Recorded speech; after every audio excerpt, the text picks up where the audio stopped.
Hello friends, मैं हूं सौम्या और आप देख रहे हैं लीगल योद्धा। आज की इस वीडियो में हम ट्रिपल तलाक के कॉन्सेप्ट को जानेंगे और शायरा बानो केस की मदद से उसकी लीगल वैलिडिटी को समझेंगे। मुस्लिम लॉ में डिसोल्यूशन ऑफ मैरिज चार तरह से हो सकते हैं: वाइफ के थ्रू, हस्बैंड के थ्रू, म्यूचुअल कंसेंट के थ्रू, जुडिशियल सेपरेशन के थ्रू। हस्बैंड दो तरह से तलाक दे सकता है: तलाक सुन्नत, तलाक बिद्दत। आज के इस वीडियो में हम कंसंट्रेट करेंगे तलाक बिद्दत पे, जिसे ट्रिपल तलाक भी कहा जाता है। तो मुस्लिम हस्बैंड के पास तलाक प्रोनाउंस करने के ये दो फॉर्म्स हैं। पहला, तलाक सुन्नत। सुन्नत का मतलब होता है ट्रेडिशनल, यानी जो ट्रेडिशनली चला आ रहा है। ये दो तरीके के होते हैं। तलाक अहसन। अहसन का मतलब होता है प्योर। इसमें हस्बैंड एक बार तलाक प्रोनाउंस करता है और फिर 90 दिन का इद्दत पीरियड ऑब्जर्व करता है। अगर इन 90 दिनों में दोनों पक्षों के बीच सुलह या सेटलमेंट हो जाता है तो इस तलाक को रिवोक किया जा सकता है और मैरिज की वैलिडिटी बनी रहेगी। इस तलाक को मोस्ट अप्रूव्ड फॉर्म ऑफ तलाक भी माना गया है। इसके बाद आता है तलाक हसन। हसन का मतलब होता है गुड। इसमें हस्बैंड एक बार नहीं 3 बार तलाक प्रोनाउंस करता है, पर एक साथ नहीं 3 सक्सेसिव बार। मतलब एक महीने में एक बार, दूसरे महीने में एक बार और फिर तीसरे महीने में एक बार। तलाक हसन में भी 90 दिन का इद्दत पीरियड इन्वॉल्व होता है। तीसरे महीने में जो तलाक प्रोनाउंस होने वाला है उससे पहले अगर दोनों पार्टीज में सेटलमेंट हो जाता है तो तलाक रिवोक किया जा सकता है और मैरिज की वैलिडिटी बनी रहेगी। इन दोनों ही फॉर्म्स ऑफ तलाक में पूरा स्कोप है डिस्कशन करने का, सेटलमेंट करने का और ये डिसाइड करने का कि उन्हें इस शादी में रहना है या नहीं। सेकेंड फॉर्म ऑफ तलाक है तलाक बिद्दत। बिद्दत का मतलब होता है इनोवेशन और मॉडर्न। तो तलाक सुन्नत वो है जो ट्रेडिशनली चला आ रहा है और तलाक बिद्दत वो है जिसे इनोवेट किया गया है, बाद में लाया गया है। इसी तलाक बिद्दत को ट्रिपल तलाक भी कहते हैं, जिस पर हमारा आज का वीडियो बेस्ड है। इसमें हस्बैंड एक ही बार में तलाक तलाक तलाक प्रोनाउंस कर सकता है और इससे मैरिज डिसॉल्व हो सकती है।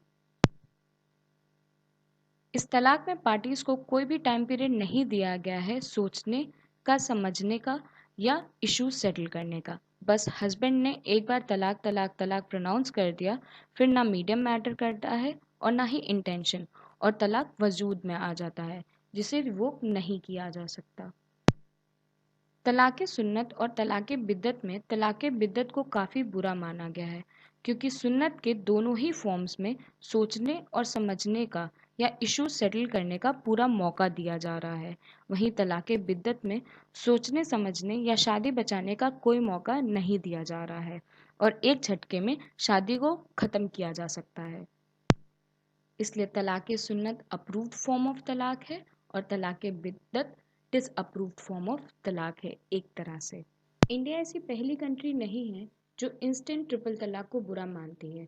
इससे पहले 18 ऐसे प्रीडोमिनेंट मुस्लिम कंट्रीज हैं जिसने इंस्टेंट ट्रिपल तलाक को डिसअप्रूव्ड फॉर्म ऑफ तलाक माना है। तो Shayara Bano versus union of India के केस में इसी डिसअप्रूव्ड फॉर्म ऑफ तलाक को चैलेंज किया गया था, जिसे हम इंस्टेंट ट्रिपल तलाक के नाम से भी जानते हैं। तो चलिए इस केस के फैक्ट्स को समझते हैं। शायरा बानो और रिजवान अहमद 15 साल से शादीशुदा थे।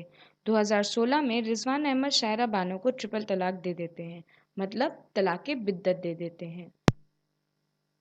इसी के against Shayara Bano supreme court में एक रिट पिटीशन दायर करती हैं और वो मुस्लिम लॉ के 3 प्रैक्टिसेस को चैलेंज करती हैं। सबसे पहले इंस्टेंट ट्रिपल तलाक, जिसे तलाक बिद्दत कहते हैं। दूसरा, निकाह हलाला। और तीसरा, पॉलीगैमी। इंस्टेंट ट्रिपल तलाक हम डिस्कस कर चुके हैं पहले। फिर आता है निकाह हलाला। इसका मतलब होता है कि अगर हस्बैंड और वाइफ के बीच तलाक हो जाता है और वो एक दूसरे से फिर से शादी करना चाहते हैं तो मुस्लिम लॉ के तहत वो डायरेक्टली नहीं कर सकते हैं। पहले वाइफ को दूसरी शादी करनी होगी, दूसरी शादी से तलाक लेना होगा, फिर ही वो अपने पहले हस्बैंड से शादी कर सकती हैं। तीसरा है पॉलीगैमी, जिसके तहत Muslim mens are allowed to have more than one wife. तो 2016 में शायरा बानो ने इन तीन प्रैक्टिसेस को चैलेंज किया और फरवरी 2017 में इन मैटर्स को सुनने के लिए 5 जजेस की कॉन्स्टिट्यूशनल बेंच बैठाई गई। अब देखिए पार्टीज कौन कौन सी थी। पेटिशनर के साइड से थी शायरा बानो, रिस्पोंडेंट में थे रिजवान अहमद, उनके साथ साथ पार्टी बनाई गई थी यूनियन ऑफ इंडिया को, मिनिस्ट्री ऑफ माइनॉरिटी अफेयर्स को, ministry of law and justice, ministry of women and child development, national commission for women and all India Muslim personal law board. इस पर all India Muslim personal law board का कहना था कि ये तीनों practices मुस्लिम personal law का part हैं और सुप्रीम कोर्ट के जुरिस्डिक्शन के बाहर हैं, इसलिए सुप्रीम कोर्ट इसमें इंटरफेयर नहीं कर सकती। इसलिए दोनों ही पार्टी से रिटन स्टेटमेंट मंगाए गए और रिटन स्टेटमेंट रिसीव करने के बाद सुप्रीम कोर्ट ने ये दो इश्यूज निकाले। वो दो इश्यूज क्या थे? पहला, क्या इंस्टेंट ट्रिपल तलाक मुस्लिम लॉ का एसेंशियल रिलीजियस प्रैक्टिस है या नहीं? ये इशू क्यों उठा था? क्योंकि अगर कोई भी इशू किसी भी रिलीजन का एसेंशियल रिलीजियस प्रैक्टिस होता है तो सुप्रीम कोर्ट उसे चैलेंज या चेंज नहीं कर सकते। लेकिन अगर वो एसेंशियल रिलीजियस प्रैक्टिसेस की कैटेगरी में फॉल नहीं करता तो सुप्रीम कोर्ट ना सिर्फ उस पर जजमेंट सुना सकती है बल्कि उसे रिपील, मॉडिफाई या चेंज भी करने का पावर रखती है। दूसरा इशू था कि क्या ट्रिपल तलाक की जो प्रैक्टिस है वो फंडामेंटल राइट को वॉयलेट करती है या नहीं। आइए देखें वो 5 जजेस कौन कौन से हैं और उन्होंने क्या जजमेंट दिया है। Chief justice Jagdish Khehar, justice Abdul Nazeer, justice Kurian Joseph, justice Rohinton Nariman और जस्टिस यू ललित। इस पूरे जजमेंट को हम 3 पार्ट में समझेंगे। पहला पार्ट है चीफ जस्टिस केहर और जस्टिस अब्दुल नज़ीर का। इनका कहना था कि इंस्टेंट ट्रिपल तलाक की जो प्रैक्टिस है वो मुस्लिम पर्सनल लॉ का पार्ट है और आर्टिकल 25 के तहत हर सिटीजन को राइट टू रिलीजन मिला हुआ है। मतलब आर्टिकल 25 के थ्रू ये प्रैक्टिसेस प्रोटेक्टेड है और सुप्रीम कोर्ट इसमें इंटरफेयर नहीं कर सकती। जजेस ने यह भी कहा कि ट्रिपल तलाक वैलिड है या इनवैलिड, इस पर रोक लगाना है या नहीं, ये जुडिशरी डिसाइड नहीं कर सकती। ये पार्लियामेंट डिसाइड कर सकती है कि इस पर लॉ लाना चाहिए या नहीं। और इसी के साथ सुप्रीम कोर्ट ने इस पर 6 महीने का स्टे लगा दिया। दूसरा पार्ट है जस्टिस नरिमन और जस्टिस ललित का। इनका कहना था कि सारे लॉ को फंडामेंटल राइट से कंसिस्टेंट होना ज़रूरी है। हाँ, ये सच है कि आर्टिकल 13 के तहत वो पर्सनल लॉ को टच नहीं कर सकते, पर इंस्टेंट ट्रिपल तलाक को आर्टिकल 13 के अंडर चैलेंज नहीं किया गया था। ये चैलेंज हुआ था आर्टिकल 14, आर्टिकल 15, आर्टिकल 21 और आर्टिकल 25 में। आर्टिकल 14 कहता है anything which is violative of fundamental right must be held unconstitutional, और ये प्रैक्टिस मुस्लिम वुमेन की फंडामेंटल राइट्स को वॉयलेट कर रही थी। इसलिए सुप्रीम कोर्ट के पास ये पावर था कि इंस्टेंट ट्रिपल तलाक को वो अनकॉन्स्टिट्यूशनल डिक्लेयर कर सकते हैं। तीसरा पार्ट है जस्टिस कुरियन जोसेफ का। इनका कहना था कि जो इंस्टेंट ट्रिपल तलाक की प्रैक्टिस है वो अन इस्लामिक है। मतलब ये मुस्लिम पर्सनल लॉ का एसेंशियल रिलीजियस प्रैक्टिस नहीं है, क्योंकि जैसा कि हमने पहले ही डिस्कस किया था कि तलाक देने के जो ट्रेडिशनल तरीके हैं उसमें बातचीत करने का, समझौता करने का या सेटलमेंट करने का बहुत स्कोप है, पर इंस्टेंट ट्रिपल तलाक में ऐसा कोई स्कोप नहीं है। तो 2 जजेस ने कहा कि जुडिशरी इस मैटर में इंटरफियर नहीं कर सकती और 3 जजेस ने कहा कि इंस्टेंट ट्रिपल तलाक की प्रैक्टिस फंडामेंटल राइट को वॉयलेट करती है, इसलिए ये अनकॉन्स्टिट्यूशनल है। तो मेजॉरिटी के तहत इंस्टेंट ट्रिपल तलाक को इलीगल करार दिया गया और सेंटर को इसके लिए एक लॉ बनाने के लिए। अब हम देखेंगे ट्रिपल तलाक की जर्नी को, यानी ट्रिपल तलाक जजमेंट से ये बिल और बिल से एक्ट कैसे बना। अगस्त 2017 में सुप्रीम कोर्ट के रूलिंग के बावजूद इंस्टेंट ट्रिपल तलाक के बहुत से केसेस सामने आए, इसलिए ट्रिपल तलाक के अगेंस्ट एक लॉ बनाने की ज़रूरत पाई गई। इस बात को ध्यान में रखते हुए दिसंबर 2017 में लोकसभा में Muslim protection of right on marriage bill 2017 pass किया गया, पर यह बिल राज्यसभा में पास ना होने के कारण लैप्स हो गया।